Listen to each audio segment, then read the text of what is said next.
Yes, guys, what is happening? Welcome to the next part of the K-swap build. So as you just see, I'll give you a little glimpse on where we're at. Start this video in case you haven't seen the one before, because the other one was a feature length, good 28-minute video. But yeah, so you see where we're at today. Basically, what I'm going to start on today is getting the manual conversion done. So obviously get the pedal box in, get the master in, blah blah blah. Once that's done, and obviously I'm happy with it, all in nice, then I'm going to go into getting the old automatic shifter out. Once that's out, then I'm going to put the new shifter in and look to where I'm going to be putting the cables through. I already know roughly because I've done it quite a few times, but yeah, I'm not sure because I want this to look pretty neat. So I'm going to try and excuse me, hide it as much as I can. So I don't know if it'll be in the usual place I put. I want to try and get it a bit lower and tuck it down out of the way if I can, but we'll see what happens, you know. So, but yeah, so that's what I plan to do right now. I've got a grommet coming for the the engine side. Obviously, for when the cables go through, it's still not turned up yet, but it should be here any day now. It's not a big deal. I can just thread the cable through for the time, get a rough idea of where they're going to be, and link them up to the gearbox anyway. But yeah, so that's the plan at the minute. And then once that's all done, then subframing today, and obviously that's sort of roughly where I'll probably get today. Well, I'm going to try and do the wire tuck in the wing as well. So basically today, the list of things we'll be doing will be getting the manual conversion done, shifter fitted with cables. Maybe I'll leave the cables, I don't know. I'm going to drill the hole, we'll see. Wire tuck in the arches, obviously get all that the way nice and that, and clean up the subframe, hopefully get that fitted today as well. So that will be the progress I'm trying to make. I'm going to crack onto it. I'm going to try and get some time-lapse footage for you, and also I'm going to try and explain things as best I can in between. So anyone who's doing a K-swap, hopefully this helps you out. So let's go. All right, guys, bear with me. Right, I've got basically changed to a manual conversion now, and I can tell you one thing. If you've got no patience, kindly pay someone else to do it. Also, someone who's not about 16 stone, someone who's about 9, 10 stone who can sort of fit under there. I'll tell you what, it's a headache for someone that's a bit bigger. But let me give you a rundown of it, and if anyone's going to do it, just give you a bit of an idea on what you got to do. Right, as we can see, we have the manual conversion in, and basically, I've got a terrible light to run that battery. I don't know if you're going to be able to even see it. Anyway, there's 4 bolts that surround the master cylinder, the brake servo, sorry. And then there's one that goes through where the throttle cable goes. And then there's one that goes up behind the brake switch, which is hard to see anyway, but it's behind that. So yeah, you need to change them out, and then just obviously swap a set with obviously a normal brake pedal, not an automatic brake pedal. And then on the clutch side, it's just obviously you get your master, get your 2 bolts. There's no cutting involved because every chassis has the holes already for the manual swap. So you just pop out the grits, put the master in, put your clutch pedal on, and away you go. And basically just make sure you attach all the pins, obviously on the servo and on the clutch master. And when you put the pin through, they make sure you get a split pin on the end of it to hold it all together. Make sure you adjust the brake switch accordingly, and obviously the clutch accordingly as well, because on K20s, I don't know if you watched my old videos, I had problems with the clutch, the master not engaging enough, so I've extended it out as far as I can to make sure I get a good engagement. But I'll try to show you here. So here are the bolts I'm on about. So this is obviously the old automatic one. So you've got your 4 bolts around your servo, as I said. You've got your 1 in your accelerator, and obviously this is the one that goes behind the brake switch. Obviously brake switch bolts in there, and it goes in there. This one took a little bit longer because that's the brake switch that come with the pedal set that I got, and it didn't work. There's something in the way, so I had to put the old one back on, and I spent ages trying to get that one like an idiot. But I just took this one off in the end and put it on, it bolted on straight. This one's a lot smaller, I don't know why, but yeah. So that's how you do your manual pedal conversion, guys, like that. Now let's crack on with this and get the shifter fitted, because that's when you know things are getting serious. I love it when the shifter's in here. We'll crack on, guys. May get some time lapse actually.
People want to know about the shifters. Obviously, most of you will know who are watching this video anyway, because you probably study Honda stuff like mad.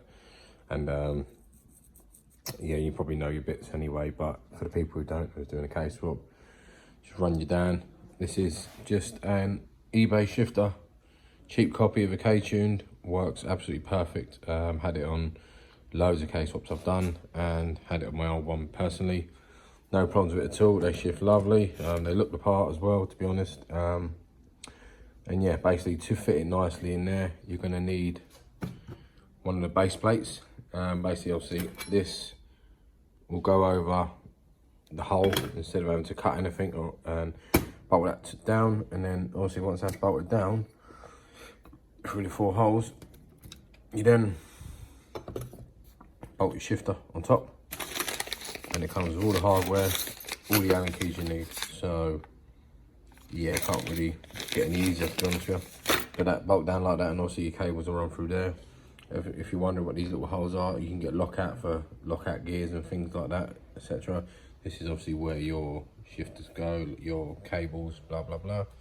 I've obviously got 6-speed in here, so I ended up getting a 6-speed gear knob. But will be changed to 5-speed in the future, I reckon. So yeah, that's do for the time. But that's the shifter explained to you. I'm now going to get to bolting in. Let's go. Alright guys, I lied to you. I don't remember having to do this with my old shifter or any of the others I've actually done, to be honest. Usually I get my eBay. This one's obviously off AliExpress. So I don't know if the base plate's a bit different, but all the other ones I've done bolting. I don't know why this one don't, but let me show you. So yeah, on the base plate, you've had to drill 4 holes to get it bolted in place. And obviously I mounted the shifter, well, the base plate in the perfect place. So I measured the throw, etc, etc, etc. And obviously we've got a lot of clearance there. So yeah, I think that's where it's going to stay. Now it's got to bolt the shifter to the plate. So yeah, if anyone is doing it, some shifter plates you have to drill into the chassis, some you don't. So this one I had to. So yeah, now I'm going to get on with bolting the rest in.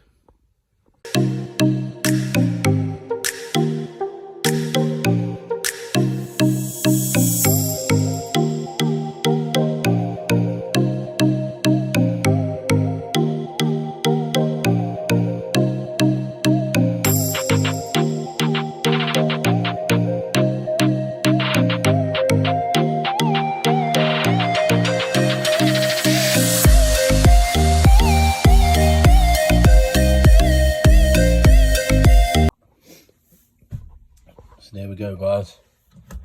Shifter all fitted. She is all fitted. She's got enough room to do anything I want. If I ping it all the way forward there, look, we've got this tight there, but she's never gonna go all the way forward there. It'll come to about here when the cables are on. So she's all good. She's looking nice, to be honest. Oh yes. Can't wait to get this done now. Right. Now what the plan is to get on with the wire tuck in the arches. I said it's not going to be a major tuck, guys.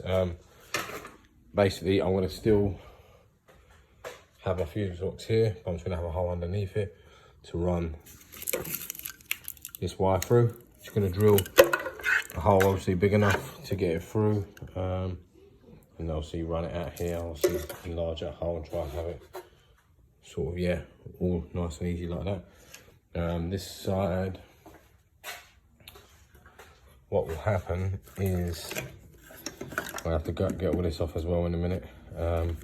Cut all these, and it's going to go nice and neatly under there into there, so you can't see it.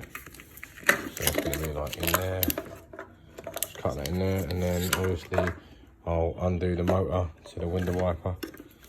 And then once the window wiper motor's cut, or undone, sorry, plug, I'll pull it through and I'll push it all into one nice neat hole. So I'm gonna get on with that now. Right, so done this side tuck now. So obviously, as you see, I just made the hole a bit bigger to fit the plug through. We obviously strapped all the plugs under there. They're nice and tight under there. Obviously that ain't gonna be a problem, to be honest with you. That's when the wing's on, you ain't gonna see none of this. So that's why we do the tuck. Drilled a hole under here. Now, can you see anything? Turn the notice that it's not plugged in yet. I've just bolted that in just to show you purposes that once obviously that's plugged in underneath, you won't see nothing. You have to really have a good look underneath to see it, basically. But I've drilled a hole, obviously the back there you can see it. Anyway, it goes through there, and then obviously it just comes straight out. There's the hole. Just so you don't have to take the pins apart, because it'll be funny. Who wants to do that? Sit there deep in. If you want to do a build this, yeah, like takes time, and when you do thousands of pounds, if you're a perfectionist, do it, enjoy it. I'm not going to do that. I've just drilled a hole big enough, you can't see it, it'll never affect it. You'll never be able to see it, as you can see. Even if I go really close, you can't see it. So yeah, that's how that's going to be. So yeah, that's that side done, basically. Obviously once the wing's on, you see it's taken all the wires out from around here. It's quite a good wire tuck. Obviously when the light's on, you won't really see these anyway. They're going to be tucked behind the light. Obviously you've got the back of the light housing, so that's hidden under there as well. Got to crack on with this side now. But yeah, obviously I'm going to paint the brackets as well black to make it just to give it a nice little touch as well. But I'm just going to get on with it now because time's getting on today. It's about 12:30 now, and yeah, I want to get as much done as I can. So time to do this side. Let's go. Okay guys, as you can see, I've been cracking on at it. Bit of hoovering, trying to clean out all of that in there. Wire tuck isn't complete, nearly 90%. So let me explain to you how you do it and in my opinion, the quickest and best way to do it, personally. So obviously you had the wiper motor that come through there. Obviously you take the grommet out, you pull it back through this way, push all the wires through there, every single one of them, all right, including them two, including the exterior plug for the lights and things like that, the exterior loom for the lights and that, sorry. And then what you want to do is you want to, if you can see here, there's a hole here, right? So what I've always done on every tuck, I drill a hole here, a nice size hole that can obviously fit all the plugs through that I need, which is obviously just that exterior loom one and the wiper motor and these two little ones. The main big plug for the engine harness and the conversion harness stays inside the interior, so you can have all the wiring in the interior and keep it all tucked and hidden. Anyway, so yeah, so what you do is cut a hole here. Sorry, not cut a hole, you drill a hole there, drill a hole there, pull the exterior loom out, push it through this side, and then also your hole will be here, pull it through this side, and then this will mate up with that, and then you'll connect it together like that, and then obviously that'll be tight and out the way. What else was it? And then basically, as I said, the wiper motor goes there, and obviously this for the brake fluid, etc. That goes through, that will come through here just to that. So the only wires you'll have sticking out showing is that. And obviously there's nothing you can do about that. You just tidy it up best you can, and then that's basically it. Everything, all the conversion harness, I'll explain it to you now. So basically, obviously this is me, I want to say K-Pro, this is me Honda Vert, and basically that's the EP3 loom you'll be using, and this is a conversion harness here, and this basically the whole loom will go into the interior. This will be your OBD socket, so if you get any problems you can whack it into an OBD reader, which makes your life a hell of a lot easier. You also got the conversion plug which goes to the to the engine loom of the EP3, and then you'll see you got the conversion harness which also makes it mate all together. When I'm putting it actually in the car, I'll show you a bit better. That will go to the interior loom in the car as well, so everything works. And that's basically the wiring. And obviously this is your jump harness. I think it's jump harness, I can't remember. Anyway, one of these go to the starter motor, one of these goes to the alternator, and then it goes into your fuse box here, so into both of them here. And then that is basically your wiring complete for your K-swap. So yeah, what I'm going to do now is, I'm starving, so I'm going to have a bit of lunch, and then I'm going to come in, drill my holes, get inside the car, pull the loom through, put everything where it needs to go, and finish up the wiring. And then that's that. So I'm going to get on with it now, guys. Okay guys, I've been slogging away. I'm filthy, and the wiring's done. Well, the wiring tuck's done. Obviously I haven't connected the harness inside the car yet. I'll do that another day because I've got goals I want to get done for today. Let me show you how it come out and just show you what it looks like. I showed you the other side, but now I've done both sides, so give you an idea on the easier way to do it, quicker way about deepening things. And some people might say, oh, it's a bit of a bodge way, but I'll explain it now, and it's your opinion of whether it's going to be bodge or not. But let's have a look. So the wiring's all gone. I'm going to get a grommet to go over that, so you won't be able to see the wires inside. Obviously that's the only one you're going to see, but it's going to have a fuse box on, like I said a minute ago. But yeah, this is exactly the same basically. My drill kind of broke, so I ended up cutting this instead. You ain't never going to see it, it's not a big deal, not a big problem. So yeah, I just chopped this instead to get the wires through, put a bit of tape. I folded it down, it's quite smooth, but I put a bit of tape on it as well to make sure the wires don't get chafing and cut through it or anything like that. So, and then I've got the wires through. What I've done here is obviously where you cut the hole and you get obviously the wiring through, you're left with a big hole. So what I've done is chopped up a bit of plastic and I've sealed it on basically with sealant. So once that sets, that's just going to be like a giant rubber grommet to stop obviously basically rain getting into the interior of the car. So yeah, all the wiring's done. That's the only wiring you're going to see is them two, like I said. That'll have something covering it. I'm not sure. I'm gonna have to find somewhere to get a grommet. If anyone knows, drop a comment in the video, please, and just send me a tag to it and I'll order one. But yeah, I need a grommet for that to cover that up. But yeah, it's all gonna be in the wing now, so you're not gonna see any wires. You're not even gonna see that little bit there because the fuse box will be there. So yeah, wire tuck's complete. Manual conversion's complete. Now, onto the bloody subframe. It's going to be a long day, but I want to get the subframe mounted up today, and then I'll be happy with my today's progress, basically. So I'm going to get on with that, guys. May not seem like I've done a lot, but actually I have, to be honest. It takes a lot of time, very time consuming on what I've been doing, but she is coming along nicely. Like I said, I'm very happy with it, and yeah, let's get this done. Okay guys, a bit annoying. I want to clean this up a bit better than it is. It's a bit, obviously I know it's got rusty wishbones anyway, so it's not my, but I just want to make a bit more effort with this side of things. Obviously in the future these will be getting changed. So I went to put my hose on and I broke the hose fitting because I'm a heavy-handed git, and I snapped the hose fitting that connects to the water tap. So yeah, I can't finish off cleaning this today, which is bloody annoying, to be honest, because I wanted to get this on, but I'm not going to chuck it on like that. I want it cleaned, and as I'm getting nitty and gritty on it, look, I'm seeing all this and I want it gone. So I'm going to have to put a hold on the subframe for the time. So I'll be putting that in probably in the next video you see.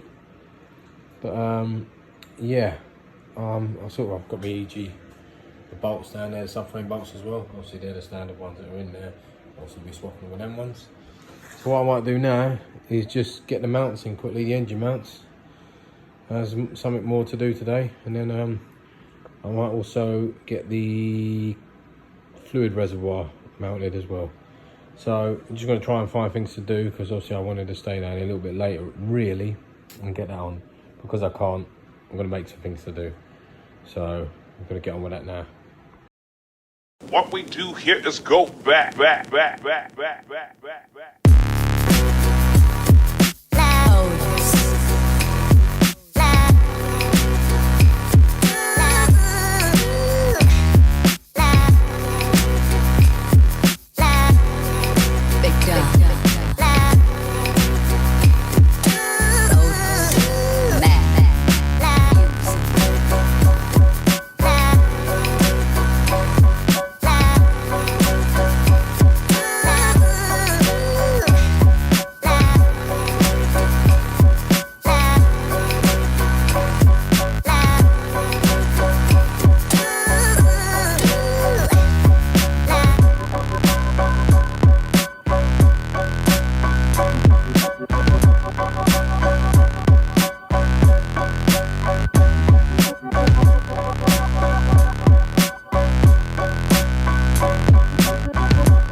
Right, so this is how I'm leaving the engine bay for today. It's come along pretty clean actually. The only thing that's annoying is they didn't supply the right hardware for this mount. They supplied some next hardware. These are the only bolts for that. Yeah, and obviously they've got the right bolts for this side and underneath. But so I'd choose the old ones there. I'm lying to you. I had some same screw length, same thread, but obviously a bit longer. So these ones a bit longer in there with some washers on. That's on properly. It's a bit annoying because I want to clean bolts, but what can you do? At least they're on. Fuse box all mounted up. You can see them wires there. That's a bit annoying, so I'm going to be going over that in loom tape. I have ordered some about a week ago because I want to tidy up the loom on that side of things. So I will put some loom tape around them. Clutch reservoir all mounted, all on, nice and clean, hidden out the way. Yeah, I'm not sure about that kink in it. Well, it's not really kinking it, but I don't know if that's going to be okay. So I might run it underneath that yet, but either way it fits both. But it looks neater like that, I believe. So this is where I'm leaving it today. Got quite a lot done today, guys. So yeah, I'm trying to think exactly everything that has been done. That's drying off now. Nice grommet, perfect, nice and hidden. As I said, all of this stuff you won't be able to see anyway. This is behind the wing, so as long as it all works and as long as it's pretty neat, I said, well, I think it's neat enough to me. You can't ever see it, it's behind the wing. The wings never come off, obviously, so unless you're doing something like this. The scuttle panel never comes off either, so you're never going to see that behind there either, which is the main thing. And the engine bay is coming along nice. So a recap of what we've done today. When I come in today, it was automatic still, had the automatic shifter in. Now that's obviously been changed. Now we have the full manual shifter, and we have the full manual pedals in as well, clutch, brake and accelerator pedal all mounted properly. The wiring needed to tuck. The wiring's been tucked like completely now, so that's all done. What else we got done? We've got the mounts fitted, the engine bay cleaned up a bit more. We've got the clutch reservoir fitted as well. I mean, this ain't, obviously when you work on your own as well and you're not rushing things take time. It seems like I haven't done a lot today, but I think I have. I wanted to get the subframe done as well. I told you I can't. But yeah, so it's been quite a lot done in my opinion in this video. Obviously everything's been done as good as I can, as neat as possible, because I want it to look nice. And yeah, can't really think what I'll be doing next. I think next time I come in, subframe will be going on, and then engine will be coming away on the, I'll tell you what, I can never get my words out since my crash, my brain is dead. But yeah, come out on the dolly, that's it. It'll come out on the dolly, and then I'll be cleaning it up, making it all ready to go in the engine bay. It might take a while to clean up.